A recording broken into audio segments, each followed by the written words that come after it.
یہ جو ایک دن کا روزہ ہے یہ ایک سال کے گناہوں کا کفارہ ہے۔ اللہ رب العزت نے رسول اللہ صلی اللہ علیہ وسلم کے اہل بیت میں بھی چنے ہوئے لوگ رکھے ہیں اور آپ کے صحابہ میں بھی چنے ہوئے لوگ رکھے ہیں، اور جن کے بارے میں اللہ تعالیٰ نے خود فرما دیا ہو کہ رضی اللہ عنہم ورضوان، کہ اللہ ان سے راضی اور وہ اللہ سے راضی۔ تو اس کا مطلب یہ ہوا کہ سبحان اللہ یہ وہ لوگ ہیں جو کہ اللہ تعالیٰ کے بڑے محبوب لوگ ہیں۔ کہنے والے تو اس حد تک پہنچ جاتے ہیں کہ اللہ رب العزت کے فیصلوں میں ہی غلطی نکال لیتے ہیں۔ اللہ جس نے حضرت حسین رضی اللہ تعالیٰ عنہ کی شہادت میں کردار ادا کیا، آپ کو شہید کیا، آپ کے خانوادے کو شہید کیا، یا اس میں معاون بنا، یا اس پر خوش ہوا، یا کسی بھی طریقے سے اس میں پارٹیسپیٹ کر کے مطمئن رہا، اللہ کی، اللہ کے فرشتوں کی اور ہم سب کی اہل ایمان کی اس پر لعنت۔ اللہ اکبر، صحیح کہا آپ نے، بالکل صحیح۔ سب سے پہلی بنیادی بات تو یہ ہے کہ محرم جو ہے وہ حرمت والا مہینہ ہے۔ صحیح۔ پھر محرم کے اندر خاص طور پر جو 10 محرم کا دن ہے اس کی بڑی سگنیفیکنس، ہم چونکہ اس کو یوم عاشورہ واقعہ کربلا کے حوالے سے زیادہ جانتے ہیں، لیکن واقعہ کربلا کے ہونے سے بہت پہلے، بلکہ رسول اللہ صلی اللہ علیہ وسلم کی تشریف آوری سے قبل بھی اس دن کی کچھ سگنیفیکنس ہمیں پتہ چلتا ہے کہ سب سے پہلے جو 10 محرم کی اہمیت ہے حضرت نوح علیہ السلام کے دور میں، صحیح، کہ جب قوم نوح پر عذاب آیا اور اہل ایمان کو اللہ رب العزت نے نجات عطا فرمائی اور وہ ایک کشتی میں سوار ہو کر اس فلڈ سے یا اس سیلاب سے گزر گئے، تو حضرت نوح علیہ السلام کی وہ کشتی جودی پہاڑ کی چوٹی پر جب رکی تو وہ 10 محرم کا دن تھا، یعنی اس عذاب کے ٹلنے کا جو دن تھا وہ 10 محرم کا دن تھا۔ تو یہ ایک یوم نجات تھا قوم نوح علیہ السلام کے مومنین کے لیے کہ کفار کو اللہ نے ہلاک کیا اور اہل ایمان باقی بچے۔ پھر حضرت موسیٰ علیہ السلام کے جو قوم ہے بنی اسرائیل، اس کو فرعون سے غلامی سے نجات ملتی ہے، اور غلامی بھی ایسی ہے کہ جسے ہم جانتے ہیں بڑی سخت قسم کی غلامی ہے۔ اللہ تعالیٰ فرماتے ہیں بنی اسرائیل اس وقت کو یاد کرو جب ہم نے تمہارے اوپر نعمتیں کی کہ تمہیں ہم نے فرعون سے نجات عطا فرمائی، یسومونکم سوء العذاب، کوئی آسان بات نہیں تھی، وہ تمہیں بڑا سخت تکلیف دہ عذاب دیتے تھے، تمہیں ایسی غلامی میں رکھا ہوا تھا جو بہت تکلیف دیتی۔ تو اللہ تعالیٰ نے حضرت موسیٰ علیہ السلام کو فرعون سے اور بنی اسرائیل کو فرعون سے جب نجات عطا فرمائی تو وہ دن بھی 10 محرم کا دن تھا۔ رسول اللہ صلی اللہ علیہ وسلم مدینہ منورہ تشریف لائے، آپ صلی اللہ علیہ وسلم نے یہود کو دیکھا کہ وہ 10 محرم کا روزہ رکھتے ہیں۔ آپ نے ان سے پوچھا کہ تم 10 محرم کا روزہ کیوں رکھتے ہو؟ کیونکہ رسول اللہ صلی اللہ علیہ وسلم بھی 10 محرم کا روزہ رکھا کرتے تھے، یعنی 10 محرم کی ایک بڑی سگنیفیکنٹ ویلیو ہے شریعت میں، جو پہلے سے مختلف قسم کے حالات، اور اس میں رسول اللہ صلی اللہ علیہ وسلم نے فرمایا کہ یہ جو ایک دن کا روزہ ہے یہ ایک سال کے گناہوں کا کفارہ ہے۔ اللہ رب العزت نے رسول اللہ صلی اللہ علیہ وسلم کے اہل بیت میں بھی چنے ہوئے لوگ رکھے ہیں اور آپ کے صحابہ میں بھی چنے ہوئے لوگ رکھے ہیں۔ آپ کے ساتھیوں میں سے جو خاص طور پہ بالکل آپ کے قریبی ساتھی تھے، ہمارا لیکن انبیاء کے متعلق بھی یہ ایمان ہے، تلک الرسول فضلنا بعضهم علی بعض، انبیاء میں سے بھی بعض انبیاء کو اللہ نے دوسروں پر فضیلت عطا فرمائی۔ اسی طرح صحابہ کرام میں بھی مناقب ہیں، عشرہ خلفائے راشدین کا سب سے ہائر رینک ہے، اس کے بعد عشرہ مبشرہ کا رینک ہے، پھر بدری صحابہ کرام ہیں، پھر مہاجرین ہیں، پھر اس کے بعد انصار ہیں، اور جیسے جیسے جو ایمان لاتے رہے، ان اللہ کے رسول نے فرمایا تھا نا صحابہ کو کہ جو ہجرت سے پہلے ایمان لائے تھے، تم آج احد پہاڑ جتنا بھی خرچ کر لو تو ان میں سے کسی کی کھجور کے برابر کا مقام اجر نہیں حاصل کر سکتے، ان کا ایک خاص سگنیفیکنس۔ تو اس اعتبار سے صحابہ کرام کی اس سگنیفیکنس کو سمجھنا اور پھر اللہ کے رسول صلی اللہ علیہ وسلم کے اہل بیت کی سگنیفیکنس کو سمجھنا، یہ ایمان کا جز ہے۔ اس چیز کو نہیں ایڈریس کریں گے اور نہیں سمجھیں گے تو کہنے والے بہت سارا کچھ کہہ جاتے ہیں، بے شک، والعیاذ باللہ۔ کہنے والے تو اس حد تک پہنچ جاتے ہیں کہ اللہ رب العزت کے فیصلوں میں ہی غلطی نکال دیتے ہیں۔ بعض لوگوں نہیں کہتے اور کتابوں میں نہیں لکھا کہ فرشتے نے نعوذ باللہ حضرت علی کے پاس آنا تھا اور وہ غلطی سے حضرت اللہ کے رسول صلی اللہ علیہ وسلم کے اوپر نازل ہو گیا، یہ لوگ کہتے ہیں، کتابوں میں لکھا ہے۔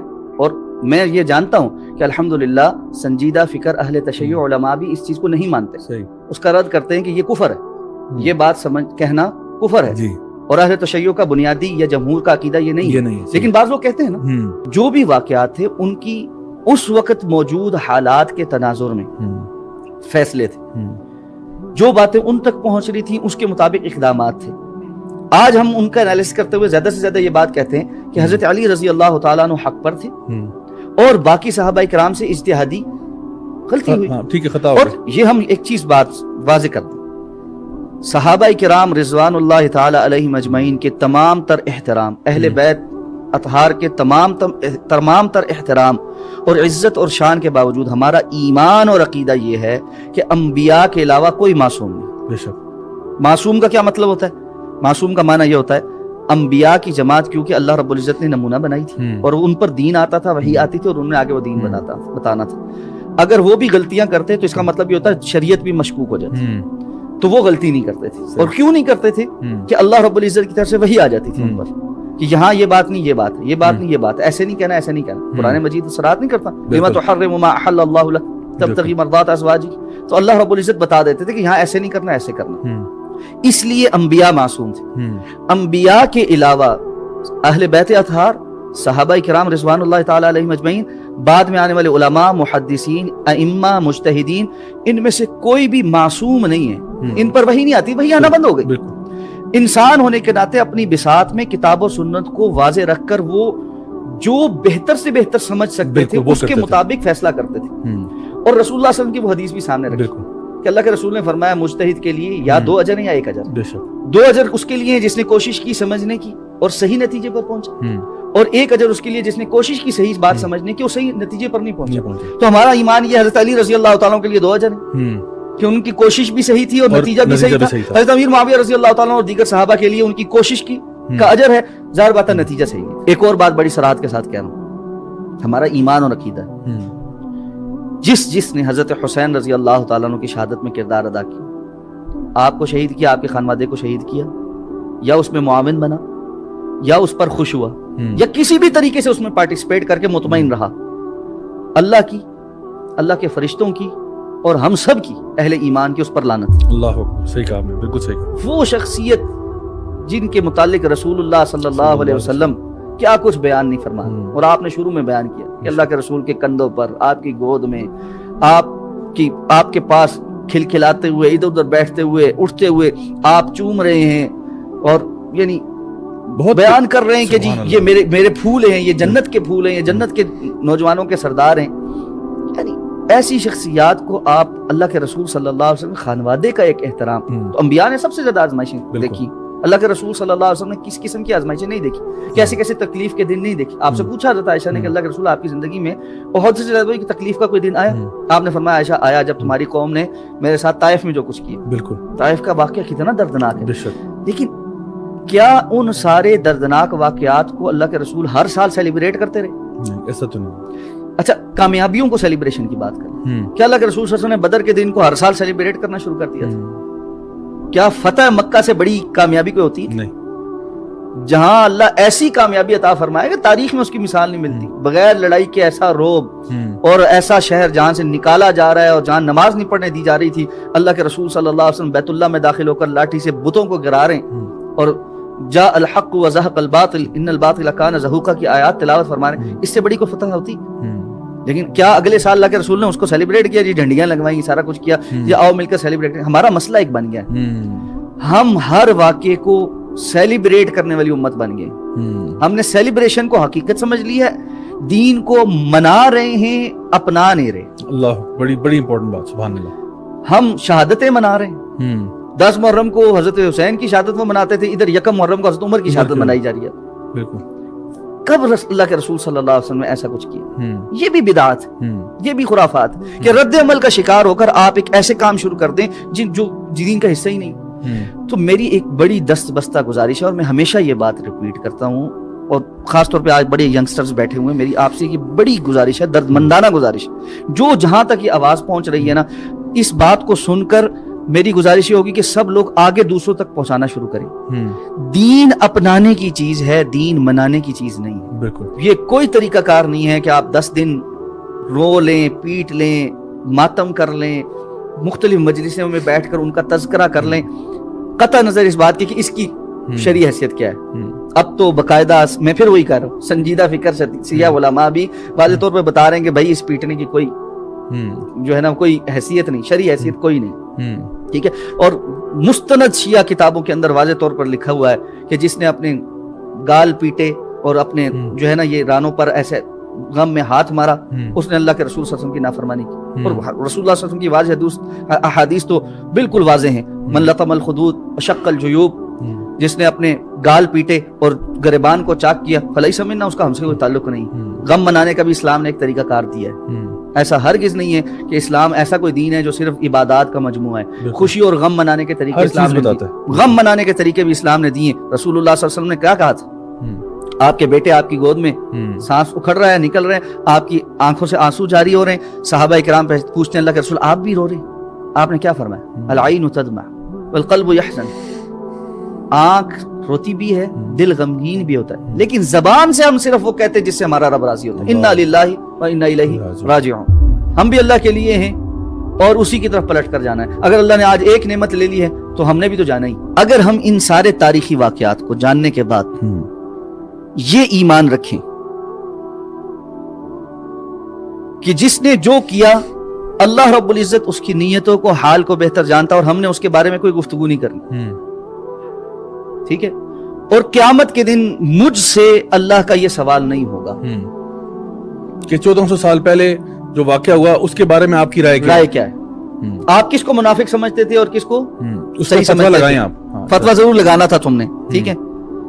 تو یہ مجھے بتائیں، اگر آپ اس موقع پہ رہتے ہیں آپ سیف سائیڈ پہ ہیں، یا قیامت کے دن اللہ کے سامنے کھڑے ہو کر اللہ رب العزت آپ سے یہ سوال کر لیں کہ میرے فلاں بندے کے متعلق تو میں نے منافقت کے اور فلاں چیزوں کے فتوے لگائے جبکہ وہ میرے نزدیک منافق نہیں، تو تم کہاں کھڑے؟ جیسے کہ وہ ایک حدیث میں بھی آتا ہے نا کہ دو شخص تھے جس میں ایک شخص نے دوسرے کو کہا کہ تو کبھی جنت میں نہیں جائے گا۔ اللہ تعالیٰ نے اس کے اوپر اتنا یعنی غم و غصے کا اظہار کیا کہ کہا کہ تو جہنم میں جائے گا، جس کے اوپر تو نے فتویٰ لگایا نا کہ تو نہیں جا سکتا، اس کو میں یعنی معاف کرتا ہوں۔ حضرت علی رضی اللہ تعالیٰ کے متعلق آپ نے گمان پالا ہے کہ حق سمجھنے اور حق جاننے اور اللہ کے رسول صلی اللہ علیہ وسلم کی نص جو خاص طور پہ غدیر کے متعلق کہا جاتا ہے، ٹھیک ہے؟ من کنت مولاہ فہذا علی مولاہ، یہاں پر مولا کا معنی حاکم لے کر جو بات بیان کی جاتی ہے، اگر یہ بات رسول اللہ صلی اللہ علیہ وسلم کی زبانی حضرت علی کو پتہ چل چکی تھی تو گویا آپ یہ کہنا چاہتے ہیں کہ حضرت علی رضی اللہ تعالیٰ عنہ رسول اللہ صلی اللہ علیہ وسلم کی اس نص کو جاننے پہچاننے کے باوجود اور حق پر ہونے کے باوجود حضرت ابوبکر صدیق رضی اللہ تعالیٰ عنہ کی ناحق کو قبول کیے ہوئے یعنی ایک باطل چیز پر خاموش تھے۔ یہ کس پر تان ہے؟ حضرت علی رضی اللہ تعالیٰ پہ تان ہے۔ ہمارا تو ایمان یہ ہے کہ اگر یہ معنی حضرت علی رضی اللہ تعالیٰ عنہ نے سمجھا ہوتا تو حضرت علی رضی اللہ تعالیٰ عنہ گردن کٹوا دیتے، رسول اللہ صلی اللہ علیہ وسلم کے فرمان کو نیچے نہ ہونے دیتے، سوال نہیں پیدا ہوتا۔ حضرت علی رضی اللہ تعالیٰ عنہ معاون ہیں، ان کے ساتھ اٹھ رہے ہیں، بیٹھ رہے ہیں، ان کی مجلس شورا کے رکن ہیں، حضرت ان تمام صحابہ کے ادوار میں جو جنگی مار کے ہوئے اس میں جرنیل کی حیثیت سے شریک ہو رہے ہیں، اپنی اولاد کا نام ان کے نام پر رکھ رہے ہیں۔ حضرت علی رضی اللہ تعالیٰ عنہ اپنی اولاد کا نام حضرت ابوبکر کے نام پر بھی، حضرت عمر کے نام پر بھی رکھ رہے ہیں، ان کے ساتھ رشتہ داریاں بھی کر رہے ہیں، سارے معاملہ۔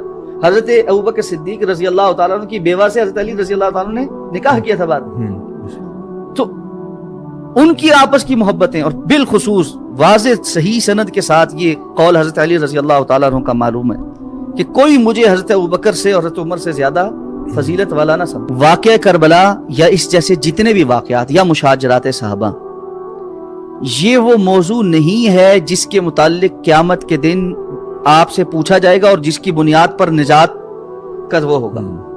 ہاں، ان موضوعات میں پڑھ کر اگر آپ نے کسی بھی اللہ والے کے متعلق بغض پالا اور قیامت کے دن وہ بغض باہر آ گیا، اس پر بیڑا غرق ضرور ہوگا۔ اس لیے سیفر سائیڈ کیا ہے کہ آپ اس پر توجہ دیں جو بنیادی کرنے کے کام ہیں اور وہ دین کی چیزیں سیکھنے کی۔ مسلمان اسلام کو اپناتا ہے، مسلمان اسلام کو مناتا نہیں ہے۔ ہم منا رہے ہیں، کسی نے محرم کو جو ہے نا اسپیشلائز اپنے لیے کچھ دن منانے کے طور پہ اپنا لیا ہے، کسی نے ربیع الاول کو کے کچھ دن منانے کے لیے رکھ لیے، اور جو باقی بچے نا انہوں نے رمضان کے کچھ دن منا لیے۔ یہ نہ ہو کہ جس دن قبر میں پہنچے نا اللہ معاف کرے اور وہاں پر سوال ہو من ربو کا، من نبیوں کا، ما دینوں کا، وہاں ہمیں جس طرح پشتو نہیں سمجھ آتی نا، اس طرح ہمیں سوال بھی نہ سمجھ، اور یہ سیریس معاملہ ہوگا۔